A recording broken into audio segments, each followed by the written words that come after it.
Welcome, welcome. Can you hear me? Can you hear me? I hope everyone can hear me. My mic looks like it's working. Welcome.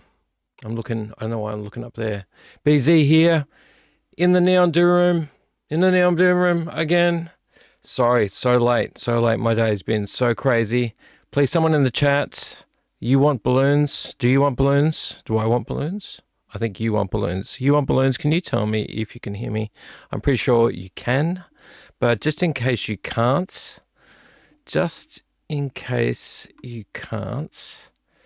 oh my goodness, where do I put these things? In case you can't, I'm going to ask. Can you all hear me? Can you? Can you hear me? How many people we got in the chat? How many people? We've got 2 live viewers. Welcome to ye. It is BZ here. Oh, all good. Fantastic. I'm glad to hear. Usually this mic's, for a cheap mic, this mic's pretty good. Thank you, you want balloons. This mic's pretty good for a cheap mic and is usually buttery smooth, as it has been put to me over the chat in previous episodes. Welcome to episode 8. We have bypassed my lucky episode 7. We're here for episode 8 of the Dooom vlog. Yes, very late. Things today have not gone according to plan, but that's okay. We shan't linger on these things.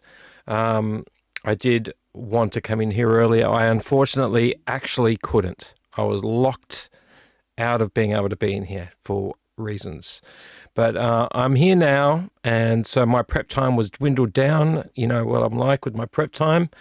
You can hear I've got the I need beer voice. Yes, I couldn't be here earlier, and when I did get a chance to come in here, I had to do some quick prep because there was pictures that need to be put up here, there was articles that need to be put up here, and there was a new photo for the thumbnail and a bunch of other stuff. Plus, I had to test a few things to make sure they were working because my computer loaded up and said, hey, you've lost some files, which was it's a really expensive computer. I don't know what's losing files. But yes, here we are again. We're here in the Dooom vlog, episode 8. I keep looking at my screen like my camera's over here, but it's not. It's over there. Roddy's here in all his glory. Hello, Roddy. He's very good. He'll zoom right in on my hand. Look at that. He can look at the pores on my hand. He's a good camera. I had to configure him a little bit tonight because he was zooming in on the back and not focusing on my face, on my glorious visage. But here we are. Turn off the prelude. Oh, I think, yeah, let's just get... Is that better? Is that better? You shouldn't be able to hear me anyway. Can you hear me now? I think, well, I don't know what the prelude sounds are, but I think it might be my my speaker in the background, if that's what you mean. Okay, so here we are in the Dooom room again. Once again, we have Clone Wars playing over there, but I shall not be focusing on that. Shall be focusing on you. I just like the flashing lights going off in the background here. So that's just playing as it is there, and it's comforting. It's comforting for me being a Star Wars fan. Oh, the spooky sounds. Can you still hear them? That is very odd. Let me see if I could fix that, because that should not still be going. That's probably a glitch in the Matrix. Let's see if I can get rid of that. Prelude sounds. Oh, you mean the vlog loading, blah, blah, blah, vlog loading. Let me see if I can get rid of it. Yeah, I don't know why that's happening. Let's see if I can switch it off. Where's me vlog screen? There we go. Hang on a second. If I do... Has that gotten rid of it? Because I can't hear that anymore. Let me just switch it off this way. Waiting room? Waiting screen. Can we stop it?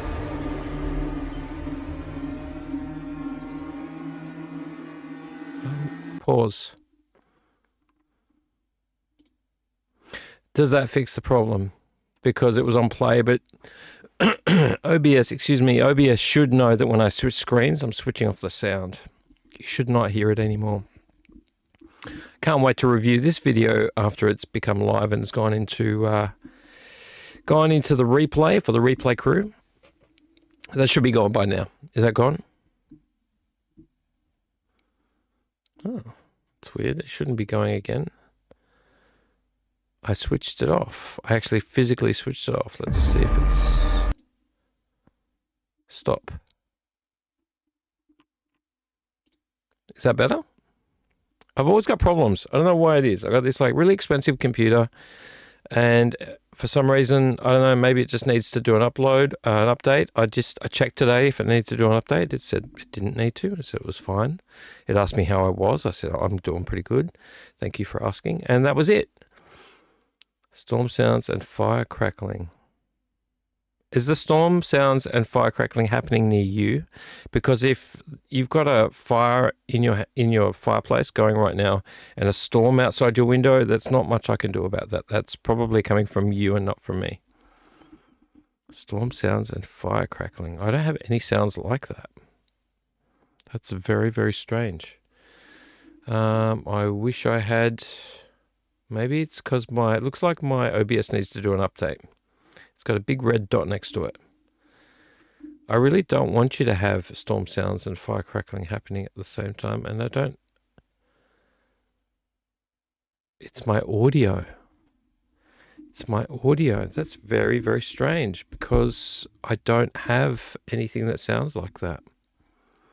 Unless my mic on my computer is picking up my computer and also my microphone, which, the way things have gone, it's entirely possible.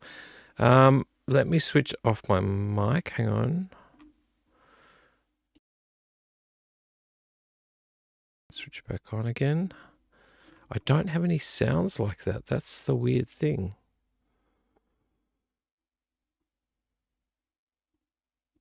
It's not possible.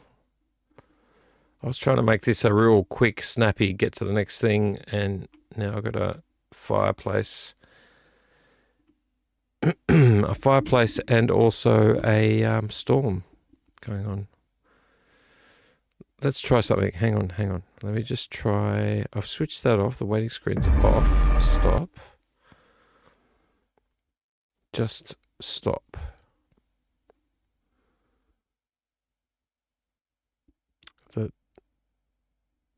Yeah. See, reload the page. See if it's from your side. There might be some lag.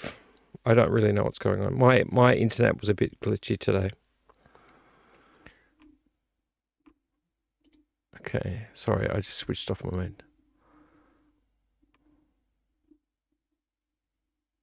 Anyway, while You Want Balloons is reloading his page, we're going to see who else is in the chat. No one else is saying it. We had 2 live viewers, now we're down to 1 again. All right, so should I wait for You Want Balloons? I probably should wait for You Want Balloons. I'm surprised Mark's not here, but then again, Mr. Mark McBride, he may be out drinking. He could be out partying. Some of us. Good now? Oh, fantastic. Yeah, it might have glitched out from your end. I'm really glad that it wasn't. Well, I'm not glad that you are having an issue, but I'm glad it's definitely not from my computer. All right, so let's get back on track because my beginnings are always like held up by something. So before I go on with any kind of chats about movies or what I found, finds, mail, all that stuff, and the news, of course, let's just quickly, ever so quickly, just go straight to beer because you can hear my voice has got this, I kind of feel like I've smoked cigars for my whole life, though I did do a bit of that. I need liquid in my mouth. And don't say anything that is not compatible with this channel. I need the beer kind of liquid. All right, so let's go straight to the beer bumper. I was actually forward thinking and put my beer here right now, so I don't have to walk away to get it. So let's go straight to beer.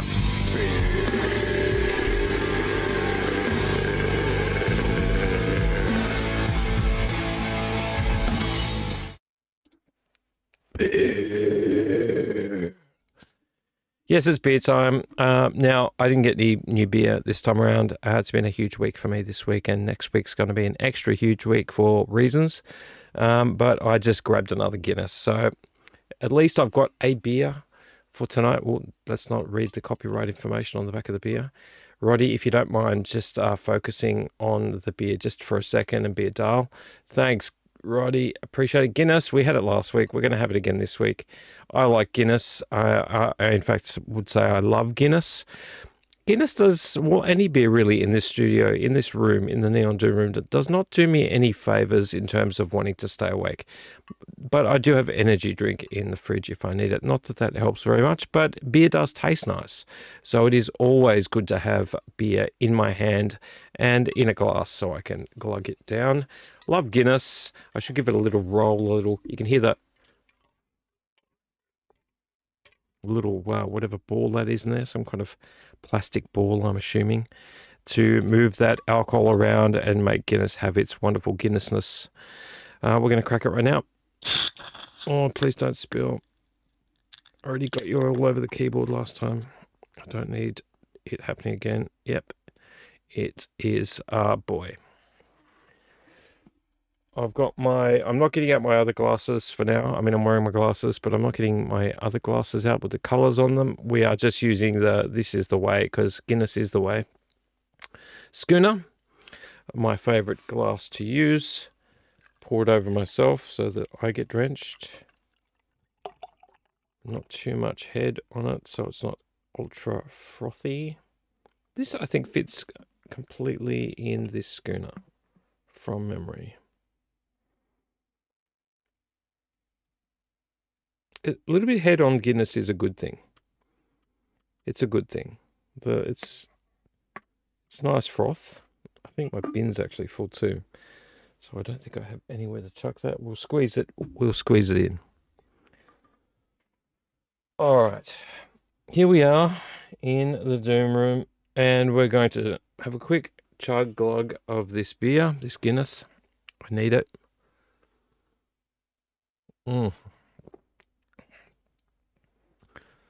I've always wanted to drink this in an actual Irish pub with a really low door. You know, the kind of door that would knock your head on the way in. You have to duck in. Frothing. Yeah, frothing. You want balloons. You froth very much? You want balloons? Do you like a bit of frothing? Or you're not a frother? No? I don't mind if you're either way, as long as I get to have my Guinness.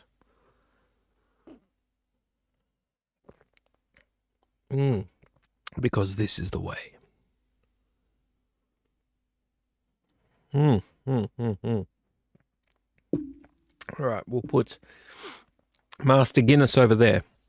No, not a frother. Not a frother. Well, that's good. It's probably for the best. It's good to be healthy. I don't think beer's unhealthy, though. I mean, there's lots of conversations about beer and coffee and sugar. You know, how often do you see articles, coffee's really good for you? Coffee's really bad for you. You know what? Coffee's really good for you. No, coffee is really, really bad for you. Like, it feels like about 10 times a year I see an article saying either side of the argument. Same with sugar, chocolate, pretty much anything. And we're not going to get into other debates like vaping and things like that, because I'm sensitive to those kind of things. But yeah, man, I don't think there's anything wrong with beer. I think overindulgence in anything is probably a bad thing. But moderation is key, Mr. Potter. Mr. Potter, moderation is the key. I reckon Sirius Black and I think what was the beer in Harry Potter? That was called not honeymead. It was called butterbeer. Wasn't it butterbeer? Then again, now that I think about it, butterbeer wouldn't be black. But I just imagine someone from Harry Potter, you know, one of the people from Harry Potter drinking a beer like this. Like, oh, can you get it any darker? Can it be any darker? As dark as a Death Eater's soul. All right, so let's not beat about the bush, even though we sort of do every week. We ramble. I say we, like I'm not complicit in this, but I do like to chat. And because most of the time I am speaking to a computer screen, it does allow me to just have that moment of rambling. Doing live streams it's I don't know how to explain it. It's a chance for you to just say whatever you want. You can see how some people, maybe they have bigger ideas than what their brain's got the space for. Maybe go a little bit crazy, and you see those people that like end up with the cops banging down on their door and talking about conspiracy theories and stuff. You can see how that could happen because it's just a person talking to a screen. But like honestly, you've got the time here on a live stream to just sort of have a ramble, and I enjoy that. I enjoy a bit of a chat at the screen, and maybe it doesn't do me any favors, but that's okay. I don't mind because here we're here to talk about physical media and movies, and pop culture and toys and games, and we haven't gotten to games yet, but I'm surrounded by them. But it gives me a chance to just kind of like have a chat to you all, and I'm treating this always like a chat. So let's go on to. I think we need to get straight onto physical media. So let's get on to my new. Wait a minute. Let's just check how many people are on the live. I think. Oh, 2 live viewers. Welcome to ye. I know you want balloons this year. I'm not too sure who else is here. It could be Mr. Mark McBride, or it could be someone else. I didn't inform anyone on Instagram. I would say it's a new segment. It's the same segment we've always done where we talk about fines, but I've just renamed it and I gave it a little bumper. So let's get physical media. Let's get physical media.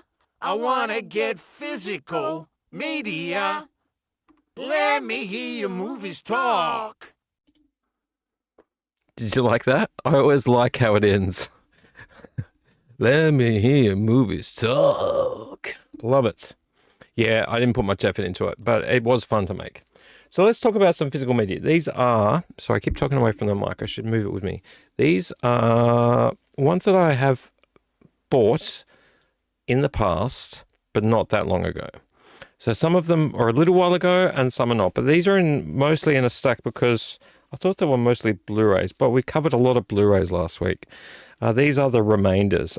When I finished the vlog last week, I realized I had the remainder of the stack that I was meant to talk about on the floor, or near the floor. I was like, damn it, I forgot about those. So let's have a chat about these ones. I'm trying not to yawn. I will not yawn. I promised myself I wouldn't yawn. Let's talk about these ones.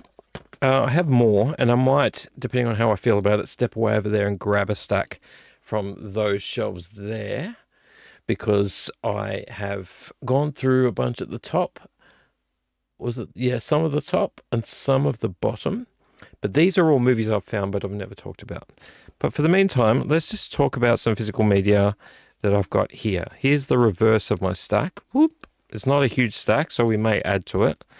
But these are half Blu-ray, exactly half Blu-ray and half DVD. Some of them are new. So the first one, I'll just start at the bottom because they're DVDs and I can stack them back on the table. The first one is a Silent Hill. I don't know if Roddy can see this because he doesn't like glare. He doesn't focus well with glare. Silent Hill. We all know the game. The game Silent Hill. I think I need to tilt this. That's better. Come on, Roddy. You can focus, Roddy. Silent Hill. Welcome to Silent Hill. I think it's just called Silent Hill. It is. It's on the side. It's in plastic because it's new and I haven't opened it yet. Rada Mitchell. Was it Rada? Ooh, it's not going to tell me we've been expecting you. Was it Rada Mitchell? I thought it was Rada Mitchell. Oh yeah, Rada Mitchell. There you go. It was the first name. It's so tiny. I couldn't even see. I'll show you the back and how tiny the lettering is on the names. That's underneath where she's lying down. Underneath that's all the names. That's so hard. It's got special features on it. Really hard to read the names under that. Sean Bean's in this. Did not realize that. So much as stifling a yawn. I need light. Yeah, Sean Bean. I love Sean Bean. Sean Bean's one of those actors that, you know he's in Lord of the Rings and you've seen him in lots of other stuff. He's been in a lot of movies. Like, he's an accomplished actor. He's been around for a very, very long time. Was he in Patriot... Was it Patriot Games? Gosh, I'm looking over there, but I can't even see it. It was either Patriot Games or its sister movie where he was the bad guy. And Harrison Ford was Jack Ryan or whatever his name was. Was it Patriot Games? I think it was. And he plays the, I think, Irish bad guy in it. And he was very young back then, like an assassin. He's been around for years. And he only gets better with age. That's the thing with Sean Bean. Like, he just gets better with age. He's been in more and more and more movies. I think that ever since he's become famous in Lord, not famous, but more well known in Lord of the Rings, he keeps getting more and more roles. Obviously, he was in Game of Thrones, which is a fantastic TV series, and he was also in Black Death. Now, I haven't watched Black Death. It's on my list of movies to watch, but I do own it, and I have talked about it before. Yes, Sean Bean's great. Ryder Mitchell's been in a lot of things as well. I think, trying to think of the other one she was in. Goodness me, do I have to look over there? No, there's just too many movies and I can't remember where I moved it to. Pitch Black. Pitch Black. I think she was, yeah, totally. Yeah, both Ryder Mitchell as well. Sean Bean, amazing. Just an amazing actor. I think that you can take everything he does seriously. If Sean Bean's in a movie, even if you don't like the movie, even if the movie is a B grade, C grade, D grade movie, and you know it's like direct to DVD or whatever the case might be, you know he's putting in 120%. Doesn't matter what all the other actors are doing. Sean Bean will put in more than what they're expecting out of him, and you'll know he's probably going to be the best person on the screen if it's not a blockbuster like a brand new movie that goes straight to a cinema. If it's not, he still gives 120%. And Ryder Mitchell's good too. She's been around for a long while. Anyway, so that's Welcome to Silent Hill, based on the game. Her daughter, I think, goes to Silent Hill and she tracks down Silent Hill, goes in. But once you get in, you can't get out. Well, that's the idea. And there's demons. There's... Oh, I'm so sorry. Yeah, the idea is you can't get out once you're in. It's just a horrorscape. Anyway, so I picked that up. I paid $6.98 for it, which was a good price. If you don't believe me, there's the price. Rodwa. There it is, $6.98. Wow, that is... I wonder how zoomy I can get. How zoomy can I get? I'm probably making you dizzy. No, it won't zoom in super, super, super far. But yeah, Roddy, you're doing really good tonight, Roddy. I really appreciate you.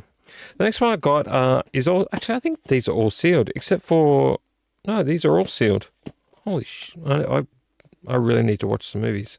I bought this one. I wanted it on Blu-ray. I think I don't know. I think I was being stingy. I ended up finding it on DVD for $4.50 or $6.50. Can I even read? Oh, it's $4.50. I was right. Kin. It just looks really interesting. Come on, Roddy. You're doing so good. Face it that way. And I love the colors. Obviously, Neon Doom Room. Love the colors on the outside of this. I love shapes. It's a real new thing. I mean, an old and a new thing. In the 80s, they did a lot of these kind of shapes. And they're going back to doing the same sort of thing where they make shapes and patterns and fit people's faces and profiles into these covers. Kin. Now, I don't know. I think most of the people in this movie is that who I think it is. It is from the producers of Arrival and Stranger Things. I love how they do that on movies. They, like we know all the producers' names. Oh, it's the producers that did that other thing you loved. The back of this actual TV looks really cool as well, with all the shapes. The idea behind this movie, and I'll probably read from the back of it. Come on, Roddy. It's the gloss. He doesn't like the glossiness. There we go. I think from memory, this kid, and I don't know it all off by heart, I think this kid finds this weapon, and it's like an alien weapon. And I don't really know much more than that, except that it binds itself to him. And all these people are chasing after him. I think maybe gangsters or baddies or something are chasing after him. And the gun only listens to him. So I kind of like taps into him. I might read the back of it, just because I think that would be the better way of doing it, because I only go by my memory of this. Look at the lettering. Can you just look at the lettering on this thing? How am I supposed to read that? The Blu-ray even had better lettering. Look at that. Roddy, can you even read that, Roddy? Can you read it? Will you focus? Look at that. Hey, look at this. How am I supposed to read that? Anyway, let's read it anyway. It says, recently released from prison, Jimmy, Jack Raynor, hopes to reconnect with his younger adopted brother, Eli, like I wasn't finishing a sentence, and estranged father, Dennis Quaid. Or is that, I was wondering who that was. It's Dennis Quaid. Okay, cool. But after a run-in with a vengeful criminal, James Franco. Let's see James on there. Jimmy and Eli become fugitives with one hope for survival. A metallic box from another dimension that transforms into a super powerful weapon and leads Eli to discover his true identity. A hero destined for greatness in this thrilling action adventure with a sci-fi twist. Now, I read that. That's not what I read on the Blu-ray case. It did mention that it binds itself to him or something, so that's obviously got a different thing on it. DVDs and Blu-rays have lost their way. Like, look at this. Look, the picture's great. That's awesome. I got nothing wrong with the picture. What's all this crap at the bottom? I mean, we need that stuff on the back of DVDs.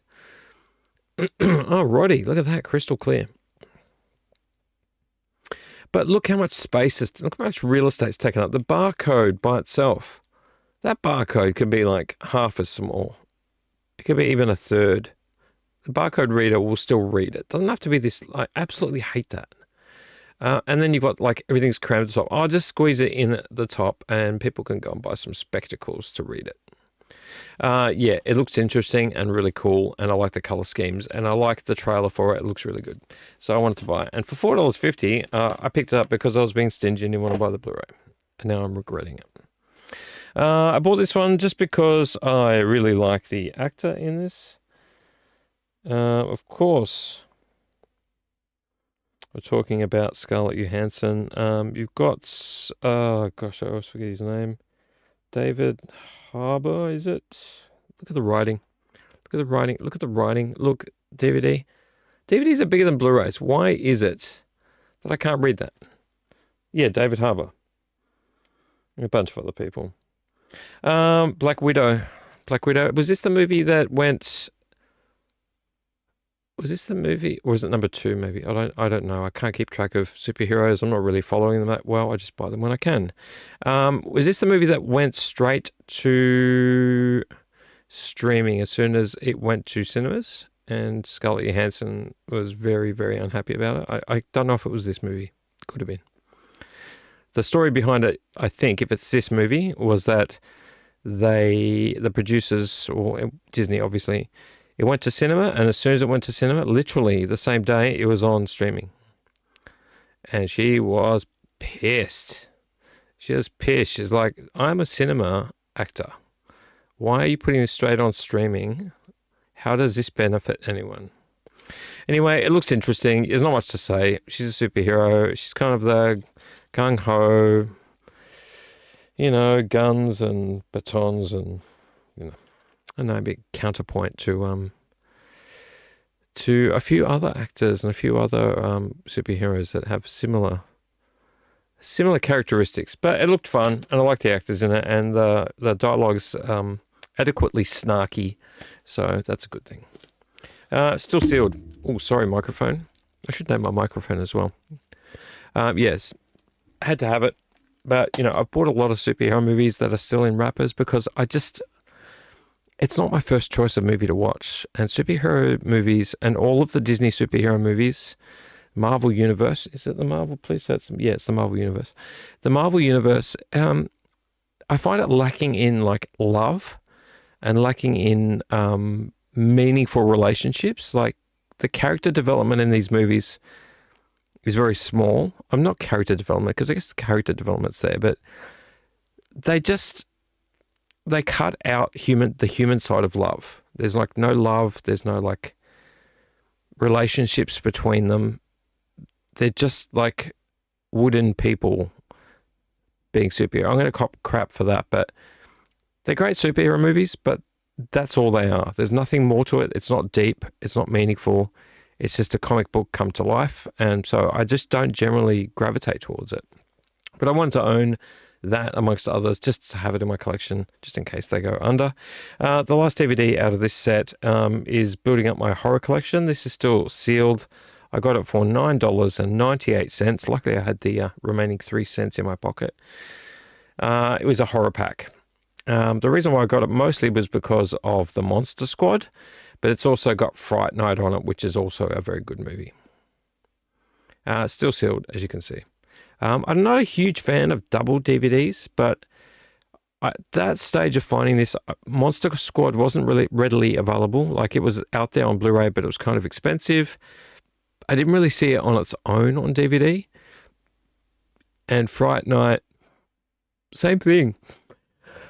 Sorry, you're just going to hear me yawn all night. Fright Night, same thing. Like, I would find it sometimes in a store, but it wasn't convenient for me to get it, and other times I wouldn't see it. Now, I did see the Monster Squad got released separately at some stage. I didn't manage to pick it up, but I've got it on this double pack. I've got a few of these double packs, the 80s comedy horror packs. Fright Night and Monster Squad, I'm more gravitating towards this, though I do know people are probably more in love with this one, with Fright Night. So I picked that one up, and I'm very glad to have it. I think I can even read the back of this one better than the other one, but yeah, it's all laid out very squashed. I remember when I was younger, being really scared of the front cover, like the poster of Fright Night. Come on, Roddy. Seriously, you're doing so well. Fright Night, and then the Monster Squad being, more of the like Goonies style. Except you're fighting. They love monsters. They're in the monster club, but they're fighting the very monsters that they're in a club that, is about what they love. And they ride BMX bikes. It's the 80s, so they ride BMX bikes around the neighborhood and fight baddies. Classic movie. And Fright Night, yes, that cover, the full cover, used to scare the crap out of me when I was younger. But not bad for $9.98. All right, let's put that aside and move on to the Blu-rays. Les Blu-rays. I need some more beer.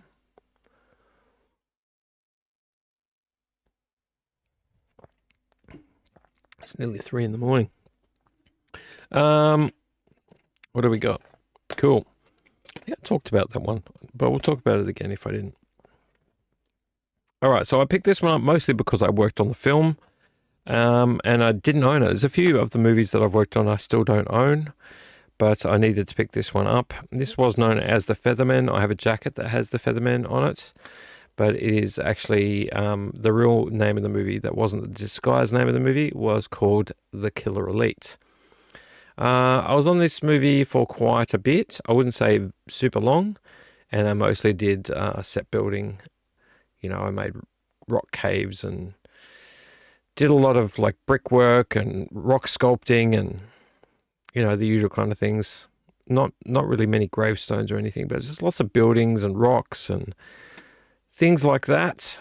Trees and yeah. So worked on that and never saw it. Just never saw it. Actually, a few different buildings. I worked in a few different buildings as well around Melbourne. They had a few scenes in Melbourne. Yeah, Robert De Niro came into the city. Jason Statham was there. I saw him work on a set, actually a roof that we had to build that he had to fall down or roll down or something. And I got some footage or a photo or something of him doing that and complaining about it. I watched him doing it. It was very funny seeing him. He complains a lot. Sorry, Jason, but you complain a lot. There was a lot of things on set that you complained about, and I don't know how an actor that makes that much money finds time to complain. But yeah, you complained a lot. The other guys in this were pretty professional from what I can tell. What's this guy's name? Clive Owen. Yeah, Clive Owen. Didn't really see him, I don't think. I think I might have seen him once. But Robert De Niro, he did scenes that he was mostly in the city and did some scenes on sound stages. I wasn't there for some of those, so I didn't get to see him. But I saw quite a bit of Jason Statham. I saw him at the rap party as well, with 2 girls, one on each arm, looking suitably chuffed. Gave him the nod. He gave me the nod, and that's about as much interaction as I had with him. It's got a nice disc. I think this came from a video store. Must have. Video Easy even. Hey, that's a bonus. Roddy, do you want to show us proudly Video Easy? Where was it? In Tamworth? No. Wasn't Tamworth, was it? It is Tamworth. What the heck? Where'd this come from? Marius Street, Tamworth. I wonder who else is in the chat. We had 1, then 2, then 3, then 2. Let's do a quick spot check. Oh, 3 live viewers. Welcome to ye. Welcome to ye. Mark McBride, if you're in the chat, say hello, Mr. Mark McBride. My buddy, Mr. Mark McBride. This one I got from eBay, and it was mostly because I'd seen it out and about, and then I stopped seeing it, and I really wanted to own it. It's sort of in a similar vein to superheroes, but kind of the opposite. So the reverse of superhero. So imagine a superhero. Imagine a superhero whose power was abused. So you became a superhero. You gained powers, but then you let your anger, just like the Sith, like the evil Sith in Star Wars, you let your anger and frustration boil over, and you used your powers for bad, not good.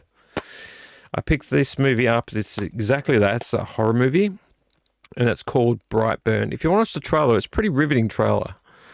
Brightburn. How great is this cover? And I got this particular eBay one because there's a few different Blu-ray covers, but this one is just amazing, beautiful looking. I just love how he looks like a Grim Reaper or some kind of slasher.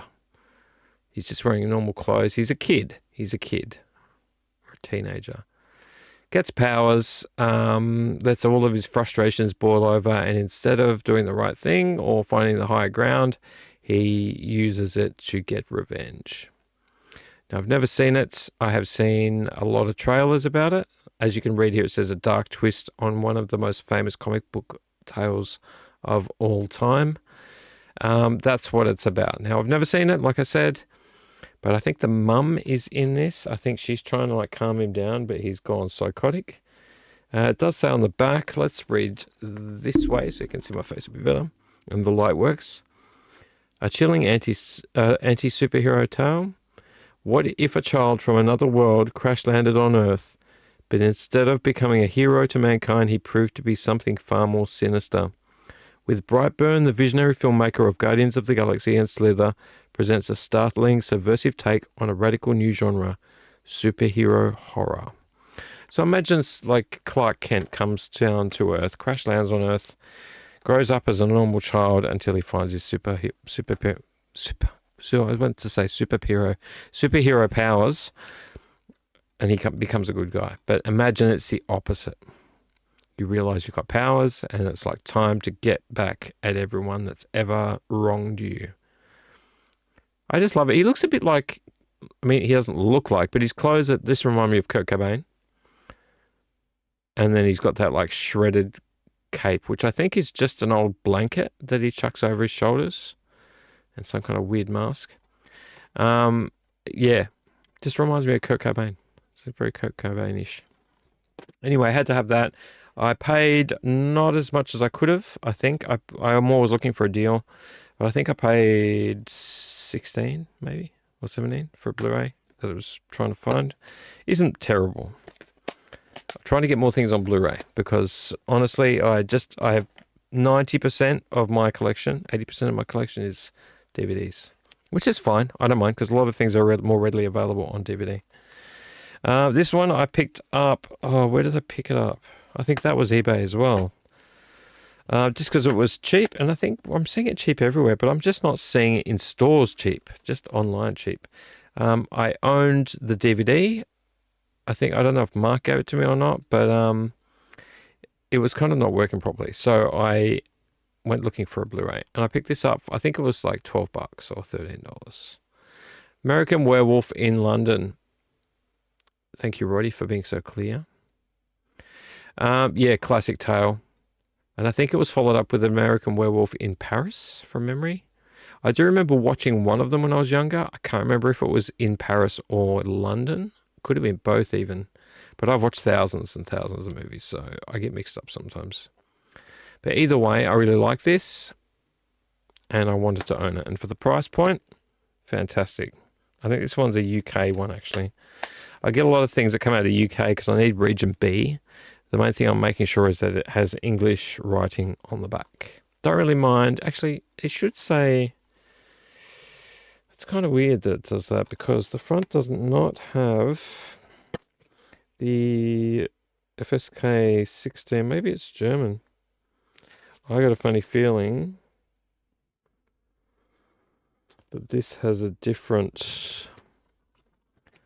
This has a different disc in it. Because if you look at the disc on it, look at the cover. This looks like an Australian cover.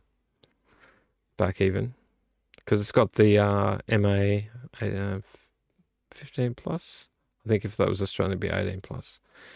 But on the inside, it's got all of those different stamps, which I'm pretty sure are European, and from memory, they are from either UK or Germany, or even France, like the 16. Anyway, regardless of that, as long as it plays, I'm all good. No problems, mate. The last one I picked up actually from JB Hi-Fi, and I was really surprised. I think I mentioned it. I can't remember now. But I got it brand new, and it was only 17 bucks. The Evil Dead. I've got number 2. Unpopular opinion. Hang on. Oh, there you go. Yawn's gone. Unpopular opinion. I like number 2 better. A lot of people prefer this, the original Evil Dead, and which is a good movie. I'm not hating it. I actually like them all. But I gravitate more towards slapstick. And what I really love about number 2 is it blends the two really well. There's a lot of gore and violence in number 2. Also followed up by Bruce Campbell's just really funny way of doing slapstick. He's got he's one of a kind to do with slapstick. He does it very, very well. So whilst he was very serious in this, and it is quite a horrific movie. It's very violent. It's very serious. Like, bad things happen in this movie. And you don't necessarily always go, oh, it's all right, it's a horror movie. It's brutal. This movie's brutal. And it's a great movie for that. But, it is very dark. There's not really anything written on the back. It's got special features, though. Over 2.5 hours of spine-tingling special features. Today's top horror filmmakers discuss the undying legacy of the Evil Dead in Blu-ray. Exclusive picture-in-picture track. Oh, I can't wait for picture-in-picture. Yeah, I had to have it because I've got number 2 on Blu-ray. I wonder if I can see it. Is it right there? I think I put it where I can get to it easily. Please don't be far away. Or did I put you up there? I've got Machete up there. I should talk about Machete. I have it right here. I'm pretty sure I put it all... There it is. No, that's Ash vs. Evil Dead. I've got to complete... That's a collection I need to complete. Ash vs. Evil Dead. I thought it was right here. But I was going to pull that one out as well. Because I thought it was all very close. No, what have I done with it? I've moved it somewhere. I have a weird way of moving things around in my studio. Sometimes I move them... And I have no idea why I moved them to that particular area. It was literally right there. Unless it's that in that pile. Now here's a couple more I didn't really talk about. That one. That one. Let's talk about that one as well. Because I didn't show these last time. Put them down there so you can't see them. And that one I bought ages ago, so I won't talk about that. I swear it was like right there, but I got a lot of TV series there, so I think I've mixed them up. And I may have moved it the other day somewhere else. I just wanted to compare the covers. Evil Dead? No. Why you do this to me? Why you do this to me? You should be right there where I can see you. But no. Alright, I give up. I swear it was right there, and now I can't see it anymore. So it's the Evil Dead 2. Hopeless. I'm hopeless. Let's do a quick spot check on who's in the chat. Has anyone got anything to say besides you want balloons? And I want you want balloons to keep talking as necessary. But anybody else have any recommendations for movies that you've seen?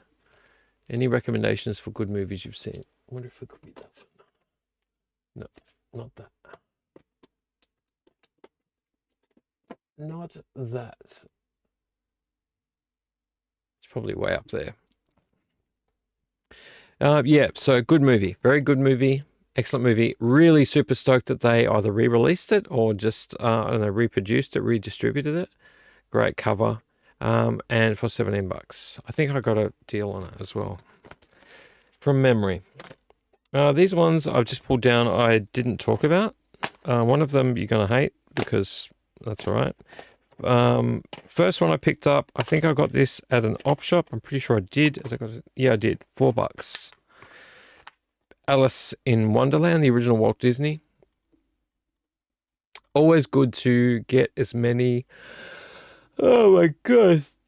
As many of these as possible. Oh, there it is. Evil Dead 2. Right in front of me. What's wrong with me? Yeah, and that's still sealed too. I think it's the same cover as before. There's Evil Dead 2. Restricted. Cameras look a little bit better. Very funny. So very, very funny, if not just amusing things in Evil Dead 2. Now I can put them together. Still sealed. Yeah, Alice in Wonderland. I'll try and get as many Disney as possible. I've got a funny thing that Disney, I don't know if they're going to pull a Swiftie on us and just, you know, because they've taken all their Star Wars back, amongst other things. I don't know what they're going to do. They're just playing stupid games. So anytime I find Walt Disney on Blu-ray, I try to pick it up. And this is the 60th anniversary edition. It does say 2-disc. Don't be tricked. It's Blu-ray and DVD. So you get both the DVD and Blu-ray. I think I already have. Oh, it's missing. Oh, that's right. I remember this one. I picked it up because it had the Blu-ray on there, but was missing the normal disc, as you can see. But I think I have the normal disc somewhere, so maybe I'll just put that one in there. So I picked that up. I remember feeling ripped off when I bought that and realized that I paid $4 for a movie without the DVD in it. At least the Blu-ray's in there. Chain Reaction, Keanu Reeves and Morgan Freeman. I loved this movie when it was on DVD. I'm pretty sure this was of a year that was on VHS even. Someone can correct me. Trying to see a year, as if I could see a year on that tiny writing. I think this was released to cinemas and then onto VHS. I have a memory. Or it could have been early DVD, but as you can see, it went from $4.99 down to $3 Buckaroo Banzais. But yeah, good movie. That one and one with Christian Slater in it, called it was Chain Reaction, but it was to do with science. And the Christian Slater one was to do with a flood. And I can't remember the name of it off the top of my head. It was called something, and I can't remember. It'll come to me. Come to me randomly. I had to buy that for that price. And you're all going to laugh. I actually don't really care. I found these movies fun. Oh, a little bit scratchy. Bit of a scratch on that one. How deep is that? Fun if you don't have to think about it. Oh, no, it's not a scratch. It's fine. Fun if you don't have to think about it. G.I. Joe. Not a good movie by any means. Not a good movie by any means. Is my camera actually sloped? I feel like it's quite sloped. Let's see if I can fix it without. Oh boy, that was not slow. I think that should be better. Yeah, not a good movie at all. But switch your brain off. Look at the pretty lights. Watch the action. It's okay. You don't have to. Don't go in expecting too much of a story. But for dumb action, it's fun. It's got more set pieces than it has like good character development. But I got it because it was fun, and it was only $3 secondhand. So that's all my Blu-rays for now. We've got a few, and now I've got to find a shelf for them. I've been working on the shelves you can't see here, which are the tall, skinny, like they're just media shelves. That used to be mostly DVDs with some CDs and a little bit of Blu-ray, and the Blu-ray's starting to fill up. So I'm moving things around because I don't know if I said before, but I've been tidying up in here. I've been cleaning everything up. Shelves over this wooden shelf here. On the other side of this, I built this for movies. And on the other side of this, I've got a big mixed bag, but a lot of horror, but it was all mixed. I spent the other day going through and making rows and rows of horror. So I've got to go back in and correct some of those as well. But I do want to pull out some DVDs from here, slap them over there or over there, and then fill up more Blu-rays. So I really need to get on top of having more Blu-rays because I think they're the better format. And you could say 4K, 4K all you like. 4K for me is paying 4K fees, like how much they cost. I have to buy a 4K player. I have to buy a 4K TV. I'm not there. I'm not prepared to go there yet.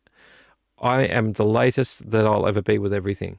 So by the time someone's moving on to like 6K is the new thing, I'll be like probably looking at buying 4K. That's where I usually sit.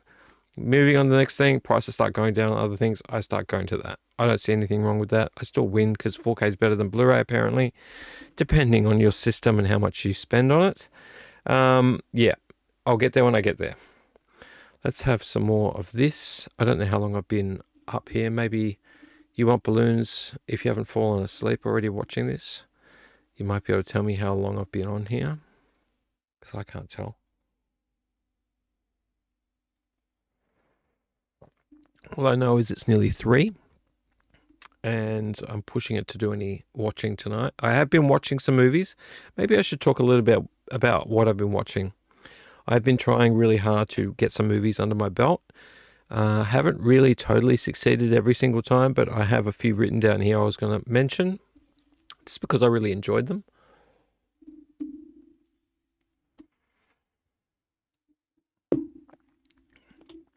All right, let's talk about what I've been watching. And I want to really try and get some movies under my belt that either I haven't watched or I haven't really even realized were a thing. Folk horror is one of the things I never really identified folk horror as folk horror. So I never really gave it a chance, I guess, because I didn't know it was its own thing. I would just find movies interesting for whatever reason. But I've been finding folk horror a bit interesting lately. I watched on recommendation from Cobweb's channel. Cobweb's channel, if you're watching, Neon Doomroom loves your channel. I listen to him a lot. A lot of the time when I'm cleaning the house or doing other things, I will put the Cobwebs channel on while like playing on YouTube on my phone, but have my earbuds in and I just listen. Like if I'm driving to work, I'll put the Cobwebs channel on. I won't watch it obviously because I'm driving, but I'll listen to it through the car speakers. He watches a lot of horror, and he especially has loves for like original Universal monsters and lots of other things, but in amongst them is folk horror. So he kind of educated me on folk horror. So thank you very much for that. I appreciate that. Cobweb's channel is really good. I would highly recommend that you go ahead and watch the Cobwebs channel if you are interested in old cinema, amongst other things. He watches a lot of different things. But I watched The Blood on Satan's Claw. It's a folk horror movie. It's from the 70s. It's actually really, really good. It's a really good movie. A very beautiful looking movie, shot in that 70s style and quite brutal. There is, a bit of nudity in it in places, but it is based on, it's the horror of devil worshipping, in a medieval town, and what happens when that happens, and what happens when, a possibly, maybe a retired, possibly, haven't figured out, but a retired witch hunter, maybe, leaves the town and bides his time until he's needed to come in and fix the problem. Great movie, very disturbing in a lot of ways, but an amazingly shot movie. It had me riveted. So thank you, Cobweb's channel. That was one of your recommendations, and I am very grateful for that. I watched The Revenge of Frankenstein. I watched it quite some time ago, but I enjoyed watching that. Peter Cushing, at one of his finest. I wouldn't say his finest, but one of his finest. Another Frankenstein tale, but great watching. Enjoyed that, where he's eluded the guillotine and found a way to keep practicing his special brand of science. I also have a love of Z grade, B grade, Z grade, all the way up, all through the alphabet of all the grades of science fiction. And one of them that I watched was Mutant Hunt. I can't remember the year. I think it could have been 86 maybe, but I might be wrong about that. If you want a movie that is like, It makes you wonder how they managed to even shoot the thing. Maybe watch Mutant Hunt, because not the best cameras. I mean, the cameras probably were okay. The worst acting, the worst choreographed fight scenes, the worst sets, the worst special effects. I mean, I'm not going to say so bad it's good, because it seems that nobody likes that, but I watched it wondering why I was watching it, because I've been wanting to watch it for a while. I'd heard about it, and I love the front cover. I love the movie poster. The movie poster for that is amazing. But yeah, wow, not good, but fun. Like, once again, if you switch your brain off a little bit and just go, it's a movie. It's just try to enjoy the story.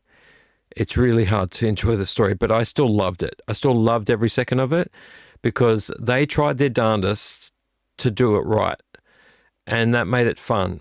But boy, oh boy, the acting in it, the set pieces, the cyborgs, the crazy stuff that went on in that movie.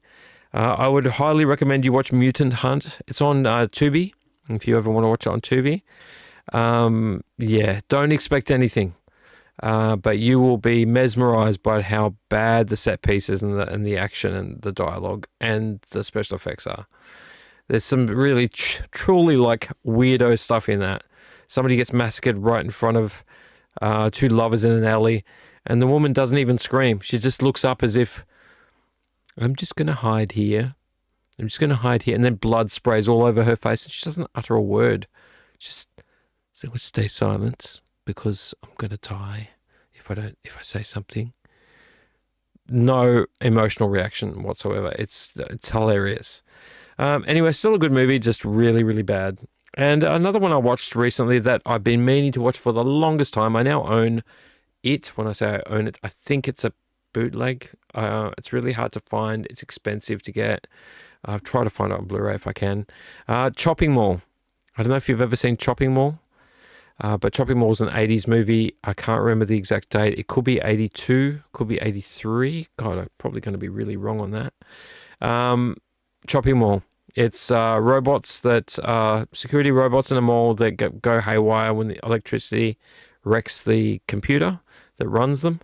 And they attack a bunch of teenagers who are getting saucy and sexy with each other in one of their father's haberdashery stores, I think, or something, or like a furniture store. They're getting all saucy in there, and then the robots start killing them one by one. There's like lasers destroying people. Girl's head gets exploded. It gets explodey, and people get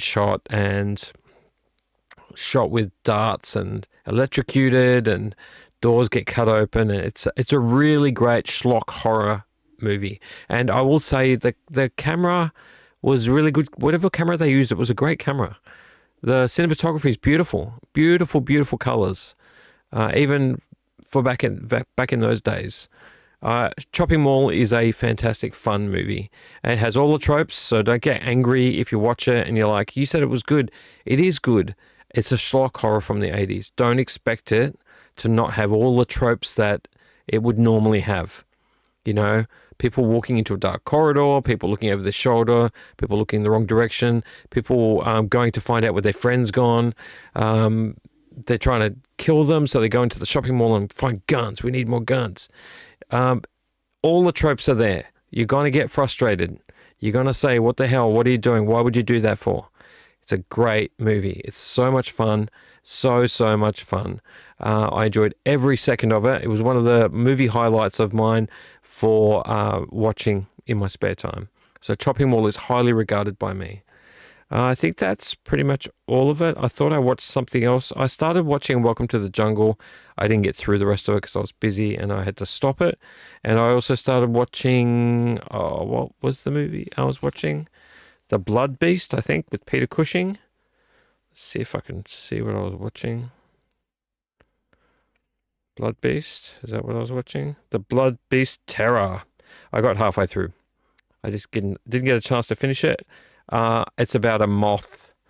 I will finish it. It's about a moth woman whose father is, I don't know, I haven't figured it all out yet, but I think the father is like an insect scientist, endometrologist or something. Not an endometriologist, endometrologist or something like that, into insects and moths.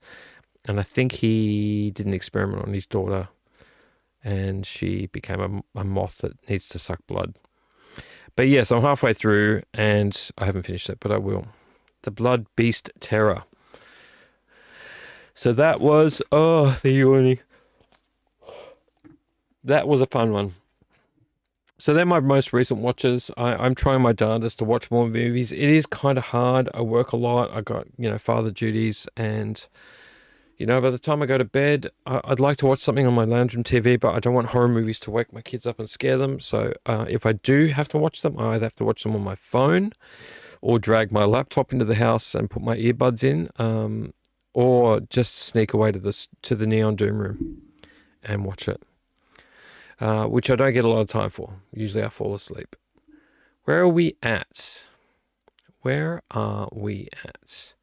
We really haven't had a lot of people jumping on lately, and that's okay. We're down to 2 live viewers, a total of 4 views. Thank you very much for everyone that's dropped in. How you going there? You want balloons? Wake up, you want balloons. Wake up, you want balloons. He might have gone already, but he would have told me, I think. I think You Want Balloons would say goodnight to me. Wouldn't you? You want balloons? Yes, you would. So let's break up today's Doom vlog. I'm going to play this again. I played it last week and I thought it was very funny, but I'll play it again. It's the Grogu Pains. I don't know if you watched it last week. It doesn't go for very long. It's just a trailer for Grogu Pains. As if it's Growing Pains from the 80s. Excuse me. As if it's Growing Pains from the 80s with Mando and Grogu. Let's just put it on. It makes me laugh. It's funny. It only goes for about a minute. Enjoy.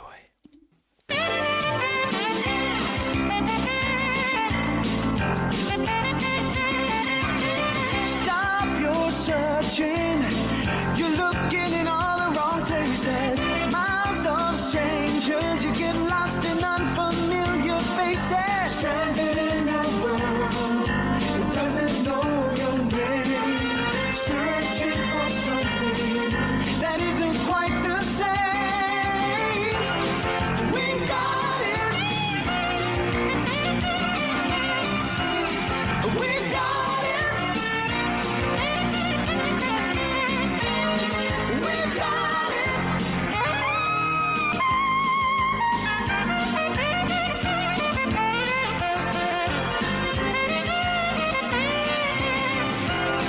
We got it. We got it.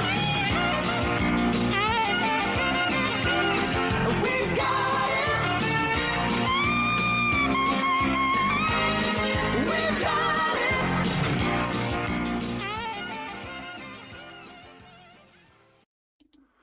How good was that? That's so much fun. You Want Balloons is still here. What are you doing up so late? I thought you'd fall asleep, but I'm glad you're here. Have you seen Talk to Me, the movie? No, I haven't. I haven't seen Talk to Me, the movie. I have seen the trailer plenty of times. I've read about it plenty of times.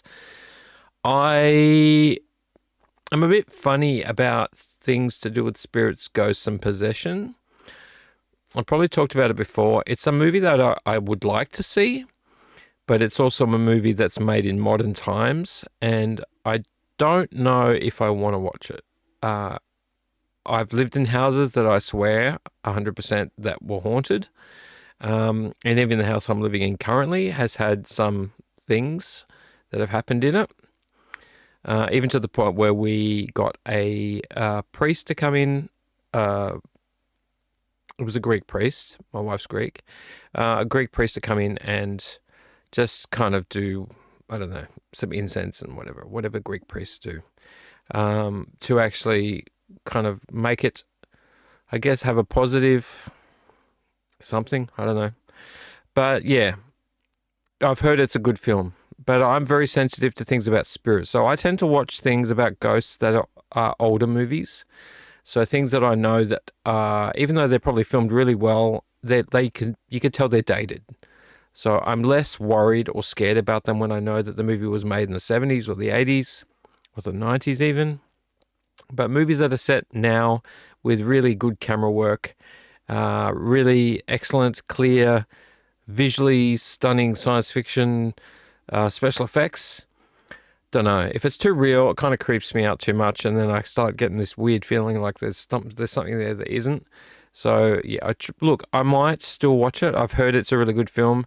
If you've watched it and you think it's a really good film, I take that as high praise. So I know you have your own sort of standard, as we all should for movies. We all like what we like, and we all find good what's good and find bad what's bad.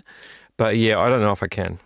I don't know what I can. But it's high praise from you. If you're saying it's good, maybe I will.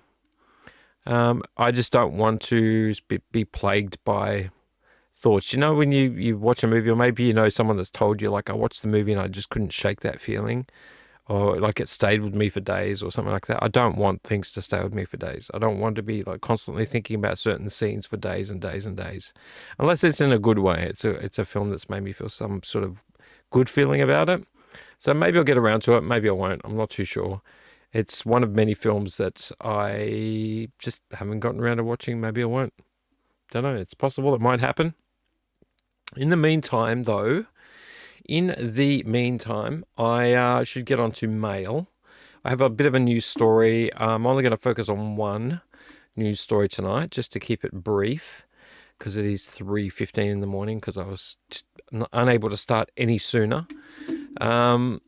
We are going to do mail. So let's do mail, and we'll open up 3 things that literally just came in this week. So brand new. They haven't been sat on the shelf. I ordered them. They're my ordering. People aren't sending me stuff, so they're stuff I've ordered. So let's go straight to mail.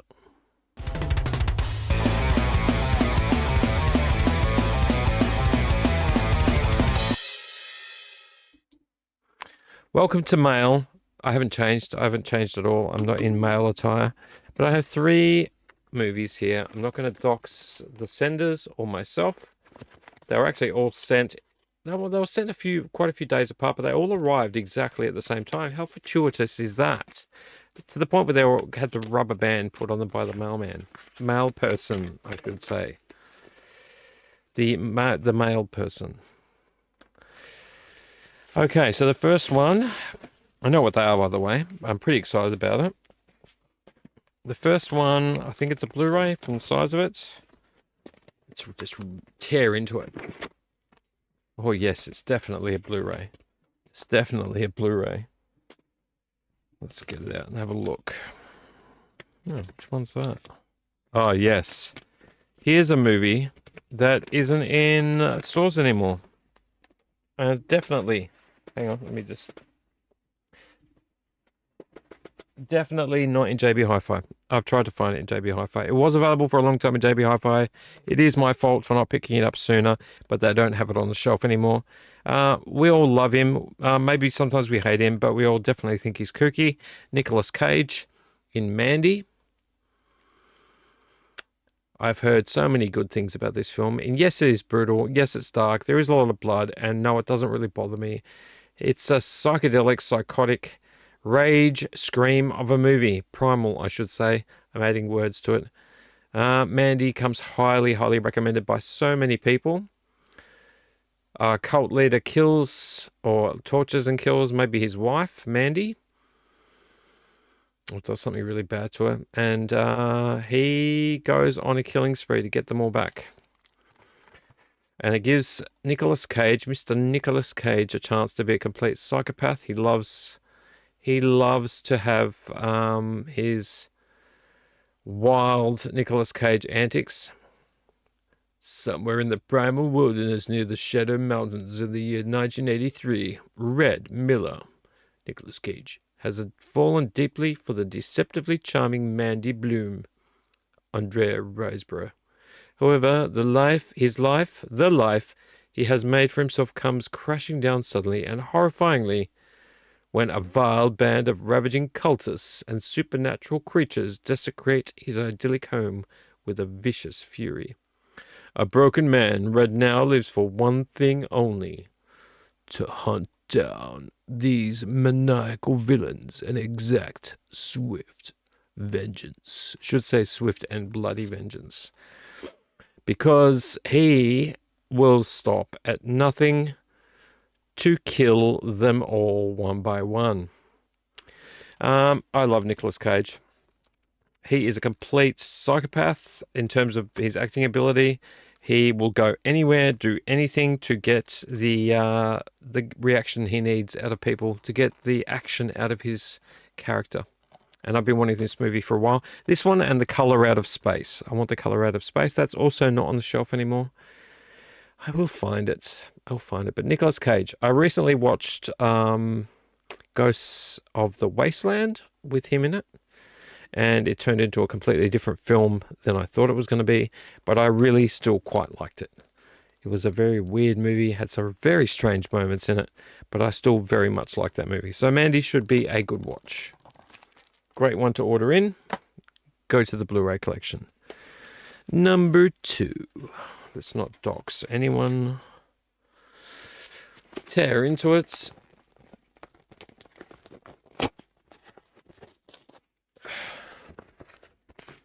Oh, another. Oh, yes. Okay, it is that one. Cool. It is this one. I've been wanting this for a very long time. In fact, I've been wanting this for so long that I thought I wouldn't find it again without having to pay through the nose. Anyone from the 90s to the early 2000s? I think this was early 2000s, at least late 90s. Date, please. Yes, 1994. 1994. I saw this at the cinema. Had to be 90s.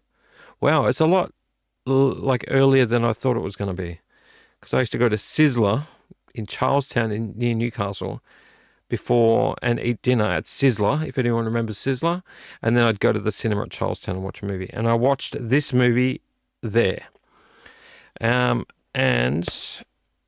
it's not the one I wanted. This is the cinema cult cover. So it's got the grey band on the top and at the back.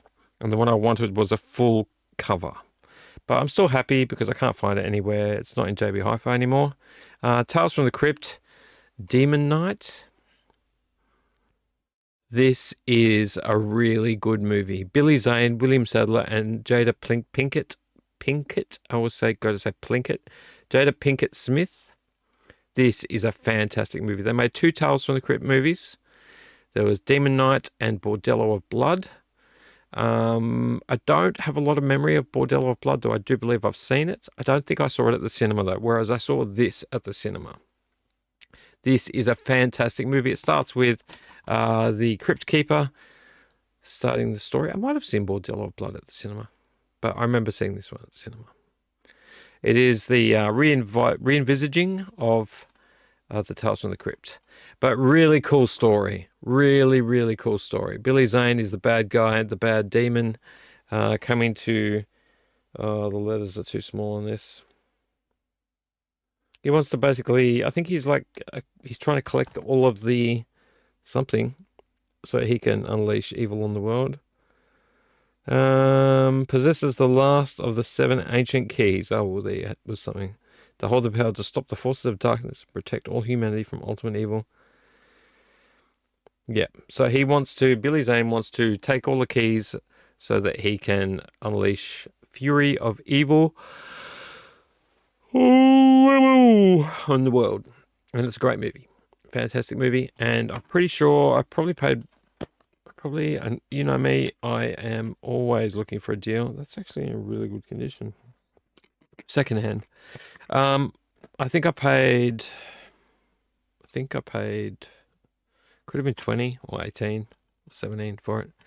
But considering what it's worth in store as a Blu-ray, I think in store as a Blu-ray, you're paying $30 to $40 for it now. But look, this is a cinema cult, so, it's part of a line of movies, so you get the grey band across the top. Not a fan. Oh, look, I like these. I appreciate them for what they are, because I'm pretty sure that's also what the 80s comedy horror pack was, that had Fright Night and the Monster Squad. That was a cinema cult as well. I got a few of them, but I would have preferred a full cover. But still, really cool to have. Really happy to, really happy to have that. You don't understand. That's one of my like searches. I've been searching for that. And the last one, let's not dox myself. The last one. So far, we're doing really well with Distant Art Scratched. And this one, you know, I've been looking for this one because I've talked about this one. I had it on a list of movies to buy. That was at JB Hi-Fi, and I was waiting for a Blu-ray, never saw it, was doubting it was ever released. As a Blu-ray, sorry, I was doubting it was ever released as a Blu-ray. I'm still not sure if it was ever released as a Blu-ray. I'm seeing reviews online saying great Blu-ray, really loved owning the Blu-ray, blah blah blah. But I've never seen a Blu-ray release of this. It's been a year since or more since this was released, so maybe it was released on Blu-ray. And it's just not available anymore. But they wanted $20 for this on the shelf at JB Hi-Fi. I got this for $15, I think, online, and has reduced a recent list of buys I've gotten off JB that haven't arrived yet. So at least I've knocked that off the list. That was cheaper to get it online. Lisa Frankenstein. Come on, Roddy. You're doing so good. Catherine Newton and Cole Sprouse. It is very bloody. If you can't meet your perfect boyfriend, make him. Lisa Frankenstein. So it's set in the 80s. Quirky girl goes and sits by the gravestone of this man that's right here every day to, I don't know, be kooky and weird and write poetry maybe, I don't know. And then a lightning strike hits the grave and he comes out of it and she falls in love with him even though he's a corpse. And to keep him alive, I think, I haven't watched it, I think she has to help him kill things and eat things to keep him alive and to make him look young. So she becomes like an axe murderer. Becomes a murderer to help him. It's love. It's for love. So I don't think she thinks she's doing anything wrong. But she's trying to keep alive somebody who is like at least 100 years old, if not more. And yeah, look at the colors though. Look at those colors. Is that who I think it is? Is that who I think it is?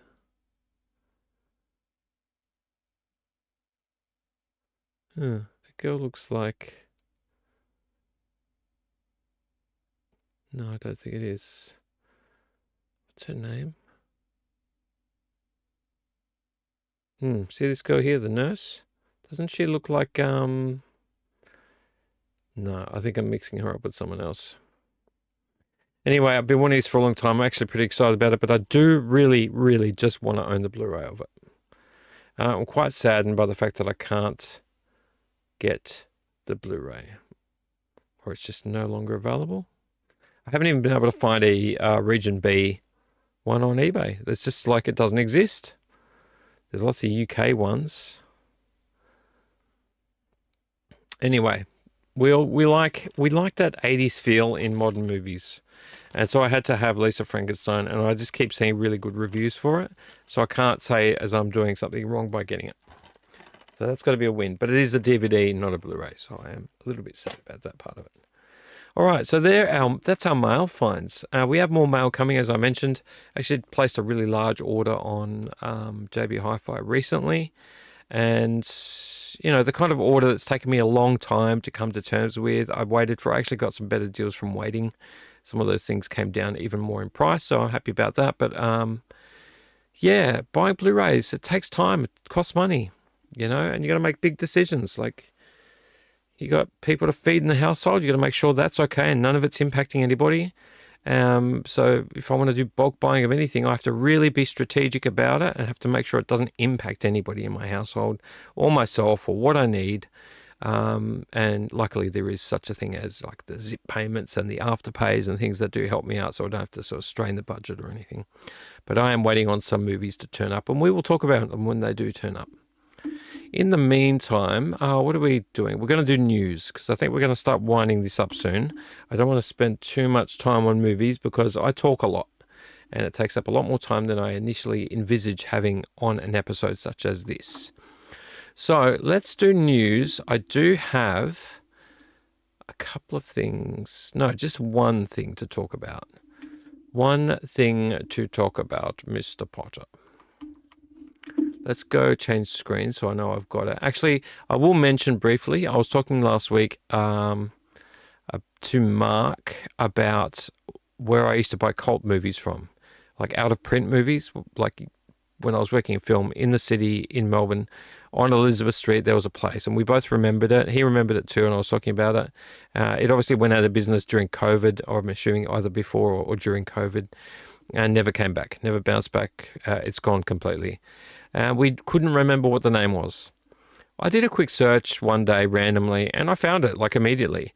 So I'm stoked about that, and I found the article that talks about it. It's not a huge article, but it is on a WordPress webpage called Melbourne's Underground. So I thought I would show it to you because, wow, that's really bright. Because I thought it was really good. So let's do it under our news segment, and then we'll go to the actual news, which is, I don't know what to make of this news. But let's do the DVD store news first. All right, let's go to...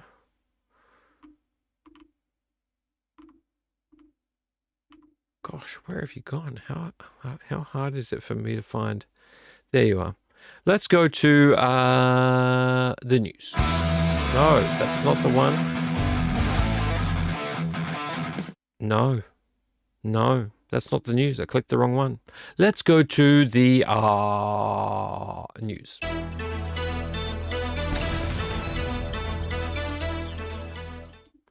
Welcome to the news. Once again, I haven't changed clothes to be a news person, but we are going to change cam to our screen cam so that I can show you what I'm talking about. Screen cam. Here I am. I'm over here. Hello, everyone. It's a very bad camera. It's my laptop camera. I don't actually care. As long as you can see me, I might even make myself a little bit smaller. Can I do that? Have I locked it? I think I've locked it. Video camera, is it locked? Yeah, I've locked it. Let's make me a little bit smaller because I can do that. And I think I'm never in the center of the image. Let me just Alt squash myself in a little bit more. I think that might be a little bit better. I don't need to be so tall. All right, is that better? I think that's better. Let's move me around. Okay. All right, so this is the article I was talking about. I really would like to make this bigger. Can I make this bigger? Zoom. You can make this bigger. There we go. That's much better. Yeah, much better. Much better. Okay, so it's under the Underground Melbourne. I thought it was Melbourne Underground. It's a WordPress designed site. I don't know what it's for. It says Victorian Gothic, but I don't really understand. I think it's for Underground Melbourne, idiosyncratic and uncompromising small-scale and alternative mentionables in Melbourne, Australia. Only a Melbourne website would probably say something like that. Too many words. The place that we went to buy our movies from pre-COVID was called Inferno DVDs and Videos. That name doesn't ring a bell, but it vaguely rings a bell with me. I thought I had a different name, but I think it was called Inferno Cult DVD Videos, but I might be wrong. Someone can correct me. My voice is getting very dry.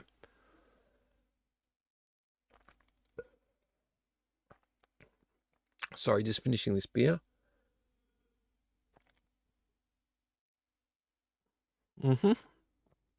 Needed to finish that. It had to be done. I need to move this cup. And move all this stuff out of the way so that I can actually put the cup down. There we go. You go over there. Okay. It was called Inferno DVDs and Videos in Elizabeth Street in Melbourne. Now, I found this article and I read it. I was like, wow. It made me remember. This is, you can see my mouse. I didn't switch my mouse off. Let me just do that. Okay. I don't remember it being this yellow. It might just be a light, like a brighter white, but this is what it looked like. So you got movies, movies all the way along here. Now at the back, they were kind of like special editions or something, and this side was, I don't know what order it was, but right near the door, if you go this way towards where my mouse is pointing, that's the front door just here. If the front door was kind of like here, and then it had like a sort of cutaway door that you walk in. It's all glass windowed. You walk in here, and there would be like right lit next to the door, right next to the counter. The counter was on this side. The counter went all the way along the window side. On this side would be a rack of cheap DVDs.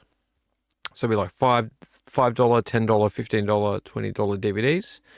And I found a lot of great movies. Like I got Hell Comes to Frogtown, and it's still sealed today, $5. And that's an out of print movie. Can't get it anymore unless you go Blu-ray and get it from a specialist Blu-ray site. Out of print.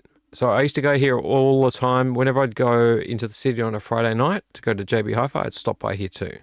And I'd rifle through. As you go round, it gets more expensive.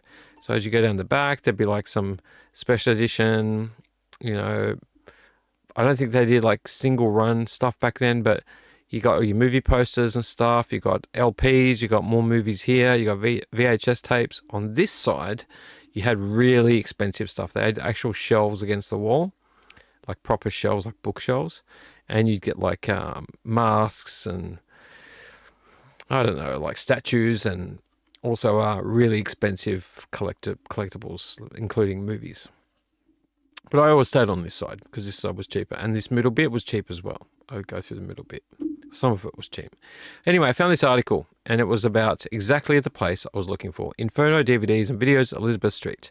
You can see the date on it, December 28th, 2007. This was literally around the time I started going to the city. Started going to the city, I think, 2008, late 2007, early 2008, and kept going for quite some time. Inferno's website says the following: specializing in rare and deleted DVDs and videos, cult movies, horror, sci-fi, world cinema, animation, music videos, wrestling, UFC and Pride, drive-in movies, blaxploitation. HK and martial arts, classics from 1940s to 1970s, films of great directors. It's one of those shops you really don't find much anymore, where product placement hasn't yet slimed its insidious way into the shop arrangements. Slickness and strategy are lacking completely. Comparing Inferno to alternate culture counterparts like Minotaur, it seems almost quaint and old-fashioned in decor. If it's like the shop time forgot visually, that's because all the effort is going into the video, CD and DVD selections. Inferno sells CD albums, compilations and soundtracks from psychedelia to heavy metal, always with an emphasis on the alternative. Their selection of CDs is smallish, though, and by no means comprehensive. What they do have an astonishing range of is actual new videos of cult cinema.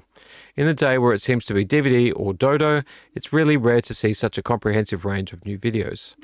I'm not sure whether they're legit or dubs, but regardless, they're sitting there on the shelves, winking at you. DVD or video format, whichever you prefer, there's a jaw-dropping array of schlock horror, fantasy and art house films on display. My partner's cult meter was going crazy over the horror sci-fi collection of zombies, robot and killer alien films, plus an impressive array of Russ Meyer sexploitation.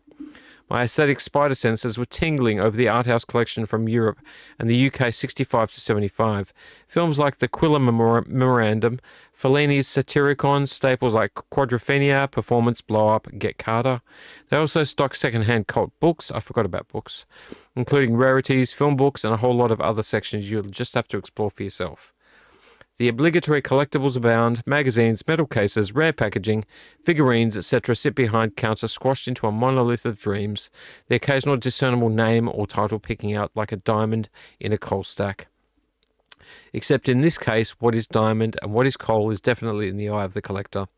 Open odd hours during the week and weekends, it is definitely worth seeking out Inferno. It sits resolutely between the narrow cracks of the major chain stores by maintaining its idiosyncratic, obsessive collector's approach.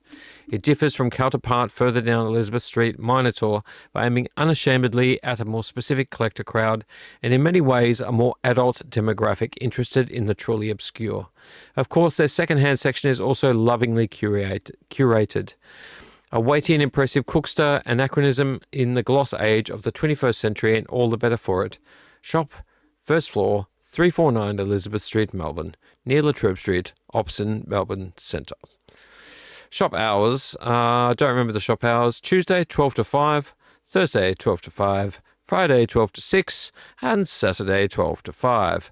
Don't bother calling the phone number or using the email because they've shut down.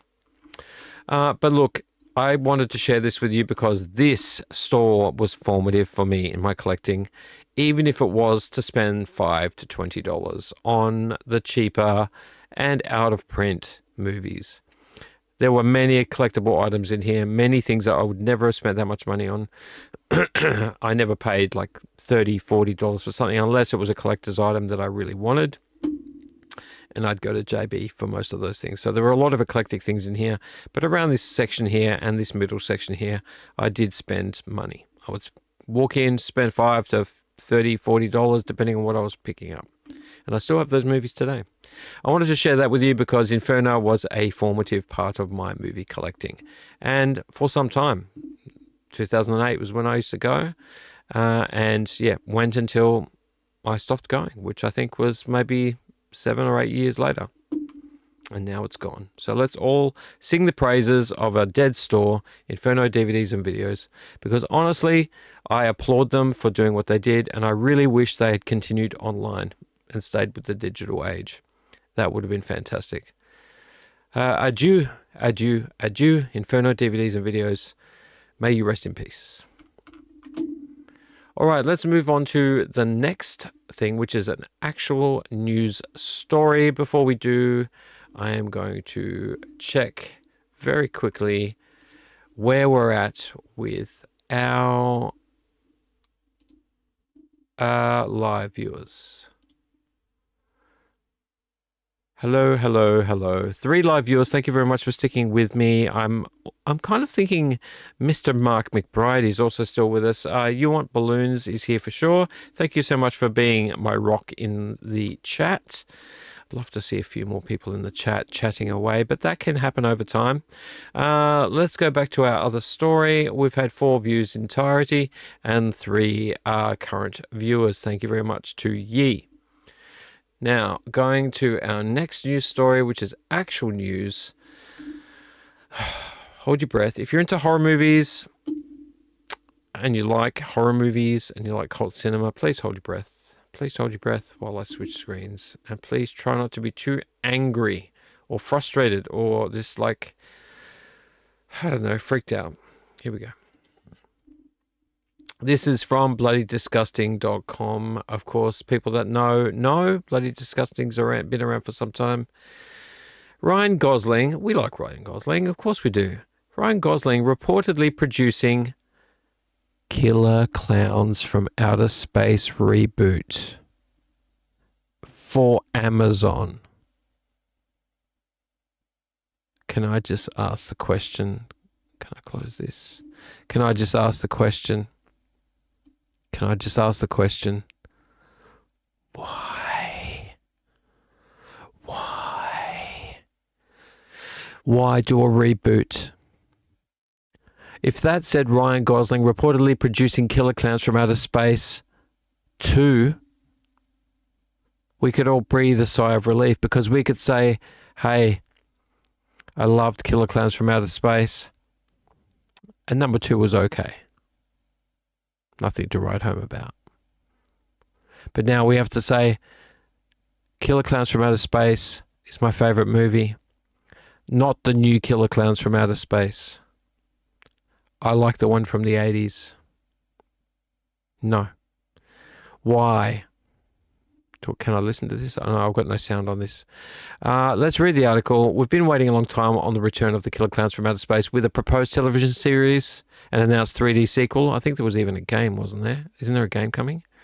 And even a planned sci-fi original movie coming and going over the years. Nothing's ever happened. None of those projects ever ended up seeing the light of day, of course, with the original 80s movie only spawning a video game follow-up at this time. I don't think that's even been released, has it? Or has it now?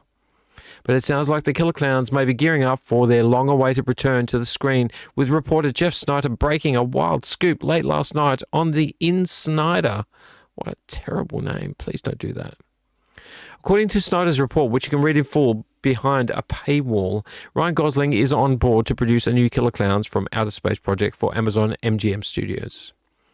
Now, this could all still be a load of crap, but I'm hearing it from a few different places, so I thought I'd talk about this. So I don't know 100% if this is real, but this has been talked about across the interwebs all around the globe, and is talked about. Obviously, you're on Bloody Disgusting, so you're not getting. It's not bullshit. They're not just like finding any old thing to talk about.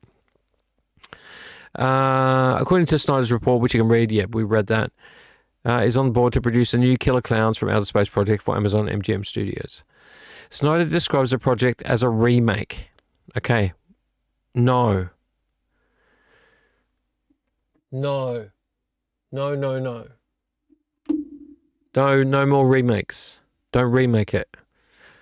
He described the project as a remake of the 1988 horror comedy that was created, written and directed by the Chiodo brothers, which of course centered on killer clowns who came down from outer space in a big top spaceship to terrorize a small town with their popcorn guns, their cotton candy cocoons, their acid pies, and various other unique implements of destruction. Amazon has controlled the rights to the Killer Clowns property ever since the company acquired movie studio MGM back in 2022, rebranding the studio to Amazon MGM Studios. The Chiodo brothers have been trying to get a franchise continuation off the ground since way back in the late 1980s when the original movie came out, with the property's popularity growing in more recent years thanks to an endless stream of merchandise and prime product placement on Spirit Halloween shelves each and every Halloween season. It would seem the Killer Clowns are closer than ever to returning to our lives, and perhaps Ryan Gosling is the guy to make it happen. That should have a question mark. Stay tuned for more on this wild rumour as we learn it. Stephen Chiodo has explained back in 2021 we have been trying to get the sequel going since 1988, and Hollywood is just a horrible machine. You said it, brother. The film didn't really get much box office, and when you want to get a sequel done, they look at the box office. They don't regard cult films as something to invest in. He continued, we have this whole long trilogy, something we call a trilogy in 4 parts, because we include the original, a TV series for cable or streaming. It follows the adventures of all the characters as they go through their lives, crushed after the first invasion. It would make a great miniseries, so we're constantly selling that for people who are interested. Look at these crazy characters right there.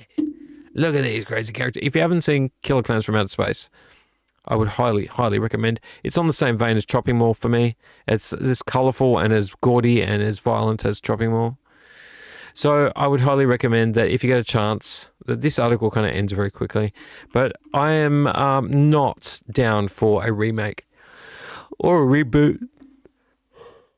No reboots, no remakes, no reboots, no remakes. Why would you do that to this? Do a number 2, do a number 3, do a number 4, do a TV series. Don't really care, but do a remake. Let the first movie stand on its own. Stop trying to change things. Yeah? At the end of the day, a reboot only hurts the original movie. Somebody watches a reboot that's terrible and goes, oh, there's an original, it's probably worse. No. People should not be doing reboots. I do not like reboots. Not a fan. Like, the only one I could probably say recently I didn't mind too much was Mad Max. But even so, I don't think they should put Tom Hardy in that role. As much as I like him, and as much as I liked him in the role, and I thought the movie was okay, Mad Max was Mel Gibson. Shouldn't have done it. If they were going to put Mad Max in it and have other characters, they should have just had him so you couldn't see his face. Or something else. And here's something I will say about Mad Max, just as a side tangent, and I will talk about it more in detail. Why are we not seeing Mad Max as an animated series? Why not? We've had so many different series come out on Netflix and on Disney Plus.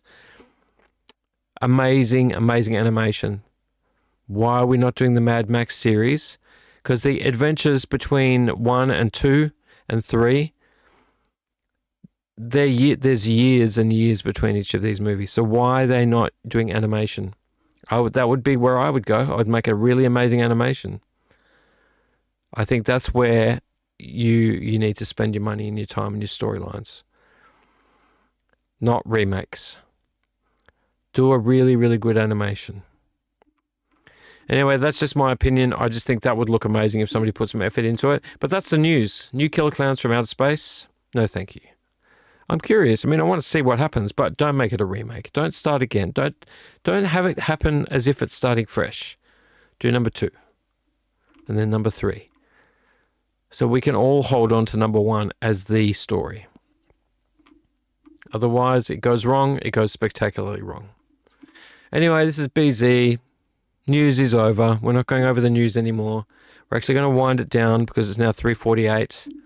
It's late, 3:48. It's late. Let's go back to main cam. Let's go back to Roddy cam. Here we are, back with Roddy cam. Anybody got an opinion on Killer Clowns from Outer Space? Anybody that's seen it? You want balloons? Have you seen Killer Clowns from Outer Space?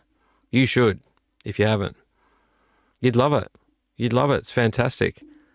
And if you haven't seen Chopping Mall, I'd see Chopping Mall too. Fantastic. So much fun, so much colour.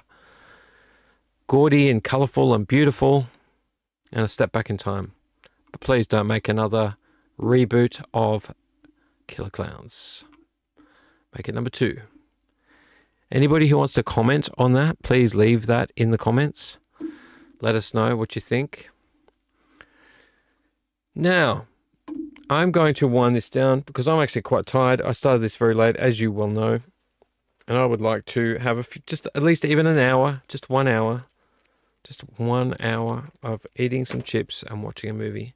And I'm not saying that to kick you guys off like you guys aren't important. You are. You're important. But I factor in weekends where I get one night to sit in front of this screen over here and watch something. So this channel wouldn't be this channel without movies or me watching them. So I'm going to switch over to, let's just see how many people we're at.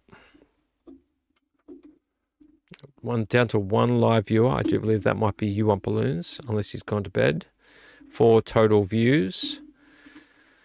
We've covered quite a bit in our small amount of time. I'm going to cut across to a brief thing I want to show you, which is what I've seen on Temu recently. You get ads on Instagram all the time about what Temu are selling. I want to show you what I saw them selling. Let's have a quick chat about what we see. Hang on. Look at this. Now, you can see here, that's a Star Trek ship. It must be a very small one, so I hope they don't charge too much for it. But that's pretty cool. Not bad. I mean, they're doing faux Lego, which is a new thing for them. But I want to show you one other thing. Look at this ship over here. In the description, which I couldn't fit into the screen, it's saying Red War spaceship. But what does Red War sound like? Could it be Red Dwarf spaceship? Red Dwarf spaceship? Because if we look at Red Dwarf, let's make this bigger. Can we make this bigger without completely ruining this image? There we go. Let's just zoom right in here. Let's ruin the image. You tell me, and I'm a Red Dwarf fan. If anyone else is a Red Dwarf fan, please let me know. I'm pretty sure You Want Balloons is a Red Dwarf fan. Have a look at this. Look at this little spaceship on the side coming out. Look at this image. There's only one big giant spaceship I know of that has this big piece at the end for the drive, the spaceship's engines, and the shape. And I'm pretty sure this is a Red Dwarf ripoff on Temu. That's what I think this is. I think that's the Bug 1 or whatever it was called. Space Bug. This looks like the Red Dwarf ship. And the description for it said Red War ship. Up here it says War spaceship. I'm pretty certain they just got the Red Dwarf ship and made a Lego version of it, because that looks exactly like it. I wonder if we can bring an image up on screen of what the Red Dwarf spaceship looks like. Let's go. I want to save this article too. Can I save this? Can I bookmark this article? Yeah, let's bookmark this article. Yep. And let's go to here and let's put in here Red Dwarf ship. We know what Space Bug looks like, or Bug One, or whatever it's called. Fictional mining ship. Fictional mining ship. Maybe I'm quite wrong about that, but that's what this looks like. There was a better view of it, wasn't there? Was that it?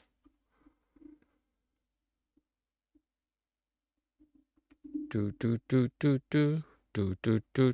It's cold outside. There's no kind of atmosphere. I'm all alone, more or less. Let me something far away from here. Fun, fun, fun. In the sun, sun, sun. I think it is ever so slightly different. I can't see the front of it though. That's the problem. I might be wrong here now that I look at this image.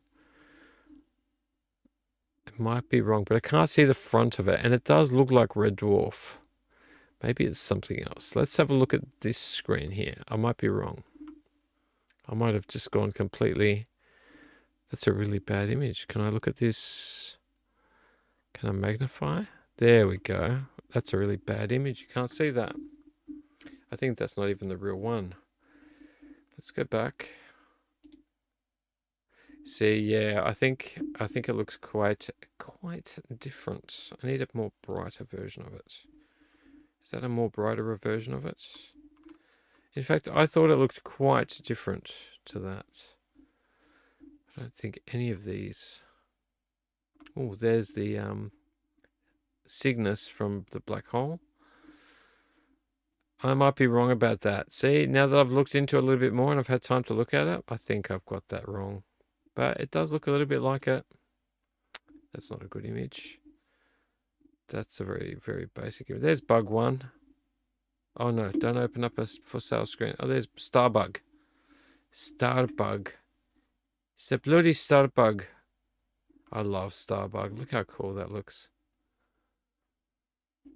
Alright, I might be wrong about it. I might be wrong. I'm going to eat my words on that.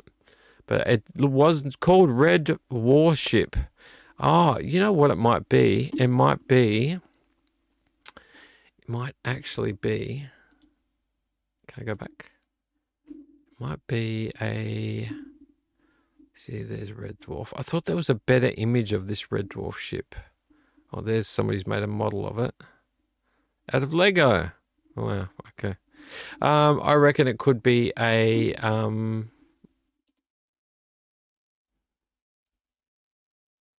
Yeah, I might be really far wrong.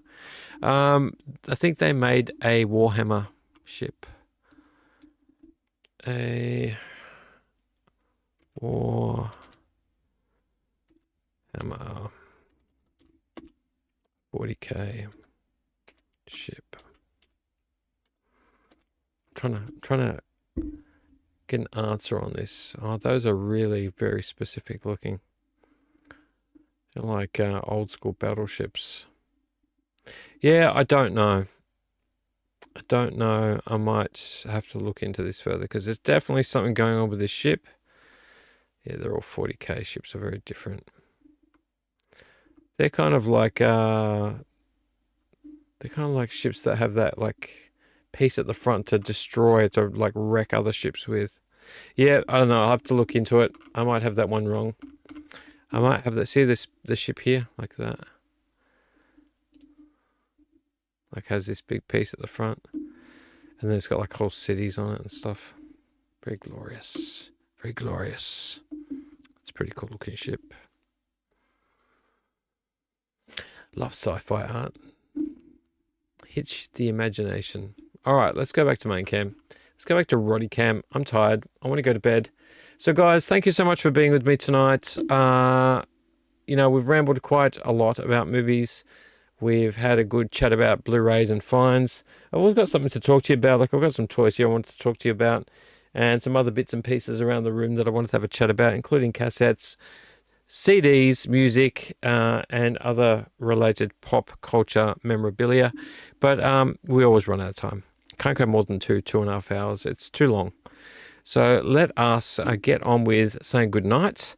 One thing I want to let you know is that, if you have enjoyed any of my content, even if it's just to have a ramble, or if you listen to me in your headphones throughout the day, just because I go for so long and you find it enjoyable to have a bit of a chat, please make sure you try and subscribe. If you have subscribed already, maybe share it so someone else can subscribe. Any help is good help. It's a small step for you and a large, large reaction for me. Subscriptions, they make a huge difference with the algorithm on YouTube. So when you like something, when you subscribe, when you share it with a friend, subscribing does a lot to help my channel. It means that YouTube takes me seriously, and then they start sharing my videos with other people. So please, if you like my content and you're not subscribed, please go ahead and subscribe. I would appreciate it. Shoot me a comment, let me know you subscribed, and I will send you a message back, as I always do. So thank you very much, guys. I do appreciate your time tonight. It is BZ in the Neon Doom Room. I appreciate everything you've done for me in being here and watching my videos. I will ask you... Can you all hear me? I know you can hear me. I know you can hear me. I know you can. BZ here in the Neon Doom Room. Stay tuned for another episode. I've got some more bumpers and things coming up for the next Saturday. Hopefully we can utilize them then. In the meantime, enjoy what you watch and watch what you enjoy. And make sure to rewind those cassette tapes if you have. Borrowed a video from somebody, and love your life. Say hello to your family. Take care of your tuna, and bake your bongos, and enjoy everything you do. Love from BZ, the Neon Doom Room. I'm going to stop talking before I say something stupid. Thanks, guys. Have a good one. Good night from me and Roddy. Take care. See you on the next one. Later.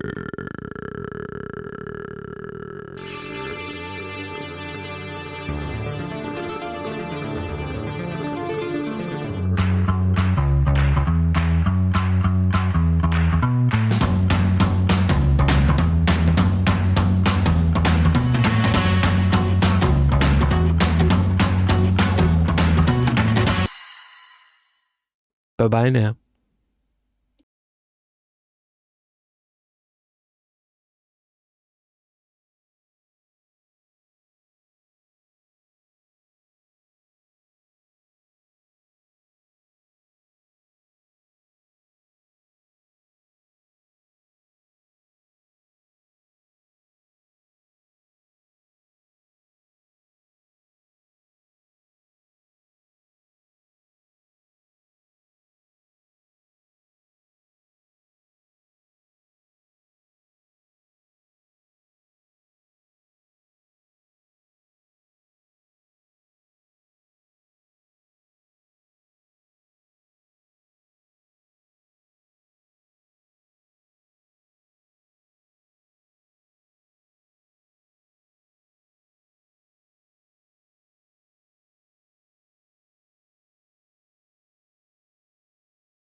You thought I'd gone? I thought I'd chuck on a sneaky image of a sealed Bram Stoker's Dracula from at least 2010 onwards. 2010 to 2011, I think I got this. Still sealed. Original packaging. And guess what I paid for it back then? Roddy. Come on, Roddy. $9.98. Thank you so much for your time. Good night. Shh, shh, shh, shh, shh.